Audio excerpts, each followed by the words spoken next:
서울 강동구에 입주 물량 쓰나미가 몰려온다고 합니다. 자, 강동구 입주 물량에 대해서 이야기하기에 앞서 송파 헬리오시티 사례를 들면서 향후 강동구 부동산 전망에 대해서 오늘 이야기해보는 시간을 갖도록 하겠습니다. 자, 오늘 이야기 궁금하신 분들은 끝까지 시청해 주시기 바라고요. 구독, 좋아요, 알림 설정은 제가 영상을 만드는데 큰 도움이 됩니다. 9,510세대 공급으로 송파 헬리오시티발 역전세난이 최근까지 서울 전세지수 하락을 이끌다가 최근 매물 감소로 이어지면서 잠시 소강 상태입니다. 자, 한국감정원 통계 자료를 보시면은 2017년 파리 대책에도 상승했던 송파구 전세지수가 2018년 1월부터 급격하게 하락하기 시작했습니다. 자, 101.3포인트에서 94.1포인트로 약 7포인트나 하락하게 되었는데요. 특히나 이 헬리오시티 입주가 시작되던 2018년 12월부터 4개월 만에 3포인트나 급락하면서 대규모 입주 물량의 공포가 정말 무엇인지 보여주었습니다.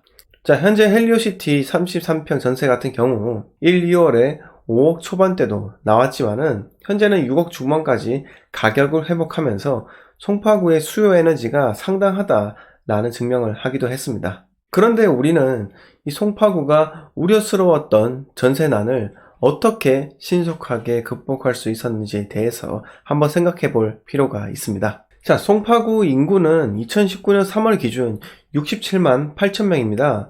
2010년 68만 5천명을 찍으면서 2016년까지는 하락을 했었고요.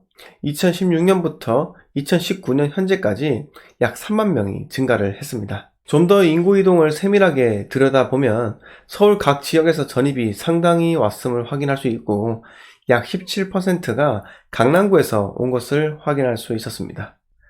자, 강남구에 높은 집값에 밀려서 온 것이라 생각하면 될 것 같습니다. 그리고 송파구 인근에는 경기도 하남 신도시가 위치하고 있는데 신도시가 있는 하남으로 인구 유출을 감안하더라도 송파구 인구가 오히려 증가를 했기 때문에 그만큼 인구 유입이 강했다라고 보면 됩니다. 매년 서울 인구가 지속적으로 감소하고 있는 현재 송파구 인구가 증가하고 있다는 사실에 우리는 주목을 해야 합니다. 꾸준히 증가한 인구 덕에 송파 헬리오시티발 이 전세난이 신속하게 마무리되지 않았나 생각이 됩니다.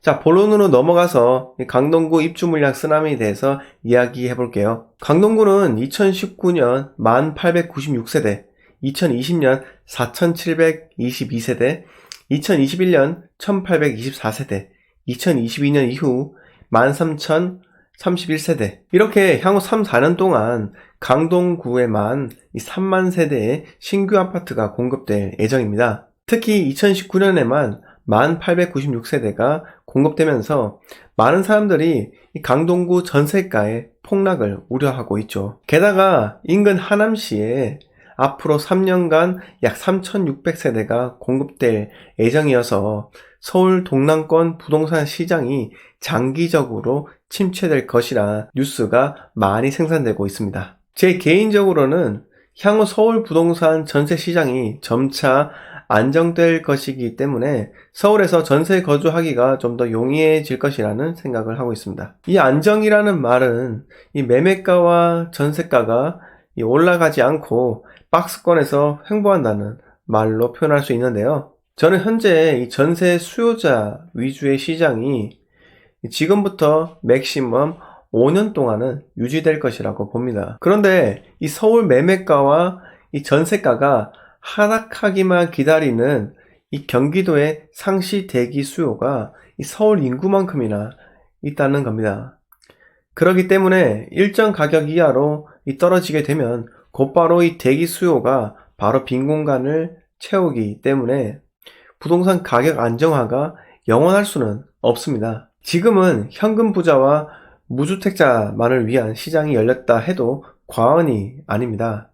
그래도 서울은 대출 규제로 무주택자가 적은 자본으로 대출을 왕창 받아 집을 쉽게 사지는 못하지만 그래도 과거 1, 2년 전보다 집을 사기 위한 경쟁이 덜하기 때문에 그리고 내가 살고 싶은 지역에 일정 기간 전세로 거주하다가 내가 원하는 집을 선별해서 매매할 수 있는 이 시간적 여유가 생기는 것이기 때문에, 그리고 이 시간적 여유를 가지는 것만으로도 무주택자에게는 행복한 시점이라 생각이 됩니다. 부동산은 무조건 공급이 많으면 매매가든 전세가든 다 떨어질 수밖에 없습니다.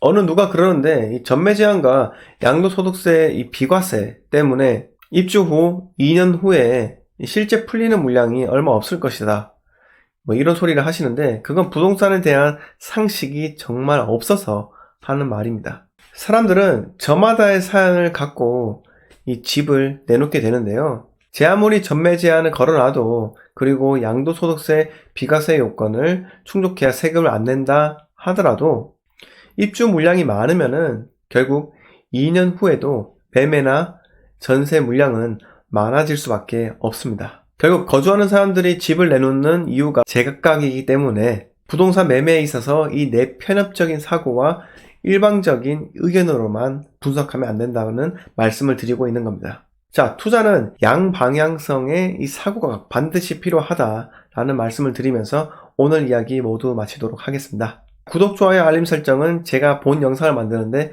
큰 힘이 됩니다. 자, 영상 시청해주셔서 감사합니다.